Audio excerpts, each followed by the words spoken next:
ശതകോടീശ്വരൻ Elon മസ്കിന്റെ ഉടമസ്ഥതയിലുള്ള artificial intelligence കമ്പനിയായ XAI തങ്ങളുടെ ചാറ്റ്ബോട്ട് AI ഇന്ത്യൻ സമയം രാവിലെ 9:30 നാളെ പുറത്തിറക്കും. ചാറ്റ്ബോട്ടിലെ സവിശേഷതകൾ വിവരിച്ചുകൊണ്ടുള്ള ലൈവ് ഡെമോയും ഓൺലൈനായും അതേസമയം XAI നടത്തും. ഭൂമിയിൽ ഏറ്റവും സ്മാർട്ടായ AI എന്നാണ് ഗ്രോക്ക് 3ക്ക് നൽകിയിട്ടുള്ള വിശേഷണം. ജനറേറ്റീവ് രംഗത്തുള്ള പ്രമുഖ പ്ലാറ്റ്ഫോമായ ChatGPTക്ക് വെല്ലുവിളി എന്ന നിലയിലാണ് ഗ്രോക്ക് 3 വരുന്നത്.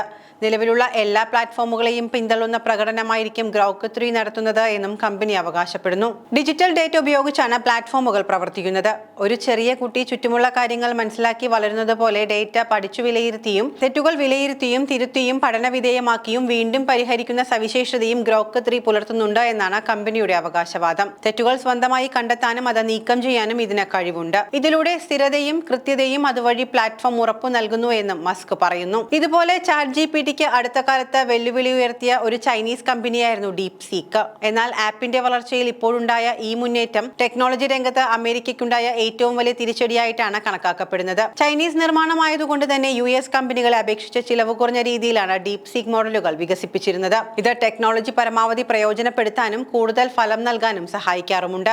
UK-യിൽ നിന്ന് OpenAIയുടെ ChatGPT വന്നപ്പോൾ സ്കൂൾ കുട്ടികളടക്കം അതിന്റെ പുറകെയായിരുന്നു. ഹോംവർക്ക് ChatGPTയെ ഏൽപ്പിച്ചു കുട്ടികൾ. PG-കാരും PhD-കാരും വരെ അതിൽ നിന്നും കിട്ടുന്നതൊക്കെയും തീസിസിൽ വരെ തിരികെ കയറ്റി. ഇതിനപ്പുറം ഒന്നുമില്ല എന്ന് വിചാരിക്കുമ്പോഴാണ് ചൈനയിലെ ഹാങ്ഷുവിൽ നിന്നൊരു DeepSeek വരുന്നത്. സായിപ്പിന്റെ ചങ്കിൽ ചൈനയുടെ ഇടിവെട്ടി. ഏറ്റവും നൂതന ചിപ്പുകൾ ഉണ്ടാക്കുന്ന NVIDIAയുടെ ഓഹരി വില 17% താഴ്ന്ന കമ്പനി മൂല്യം $60,000 കോടി ഇടിഞ്ഞു. US ഓഹരി വിപണി ചരിത്രത്തിൽ ഒറ്റ ദിവസം കൊണ്ട് ഏറ്റവും വലിയ ഇടിവുണ്ടായി. DeepSeek ഉണ്ടാക്കാൻ ചിലവ് $60 ലക്ഷം എന്ന് മാത്രം കേട്ടപ്പോഴാണ് സഹിക്കാൻ പറ്റാതായത്. 10,000 കോടി രൂപ ചിലവാക്കി ഉണ്ടാക്കിയ OpenAIയുടെ സ്ഥാപകൻ സാം ഓൾട്ട്മാൻ ഇതോടെ വൈക്ലഭ്യമായി. DeepSeek സ്ഥാപകൻ ലിയാൻ വെൻഫെങ് ആളൊരു സെലിബ്രിറ്റിയായി. ഇതാരാ എന്ന ചോദ്യം ലോകമെമ്പാടും ഉയർന്നു. തിരഞ്ഞാൽ ചിത്രങ്ങൾ പോലും അപൂർവം. വലിയ കട്ടിക്കണ്ണടയും മീശയും. ഷാൻജിയാൻ നഗരത്തിലെ അധ്യാപകരുടെ മകനായ 1985-ലാണ് ഇദ്ദേഹത്തിന്റെ ജനനം.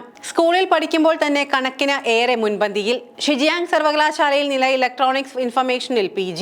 ആദ്യം തുടങ്ങിയത് ഹൈഫ്ലയർ ഹെഡ്ജ് ഫണ്ടാണ്. സ്വന്തമായി ഉണ്ടാക്കിയ അൽഗോരിതം ഉപയോഗിച്ച് വിപണി കളിച്ച് ശതകോടികൾ ഉണ്ടാക്കി. ആ ക്യാഷാണ് DeepSeekന്റെ ക്യാപിറ്റൽ. അങ്ങനെ ആ കാശുകൊണ്ട് DeepSeekലേക്ക് ഇറങ്ങുന്നു.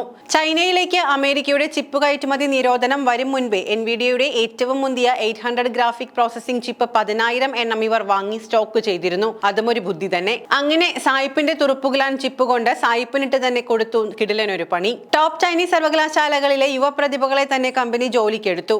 കോഡിംഗ് ജോലികൾക്കായി 2023 നവംബറിൽ DeepSeek കോഡറും അതിനു മുൻപ് DeepSeek LLM-ഉം കമ്പനി വിപണിയിൽ എത്തിച്ചിരുന്നു. എന്നാൽ കുറഞ്ഞ ചെലവിൽ ഉപയോഗിക്കാൻ കഴിയുന്ന AI മോഡലായ DeepSeek V2 2024 മെയ്യിൽ പുറത്തിറങ്ങിയപ്പോഴാണ് എല്ലാവരും ശരിക്കും ഞെട്ടിയത്. തൊട്ടു പിന്നാലെ 236 ബില്യൺ പാരാമീറ്ററിൽ DeepSeek കോഡറും V2-ഉം DeepSeek R1 എന്ന AI മോഡലും കമ്പനി വിപണിയിൽ എത്തിച്ചു.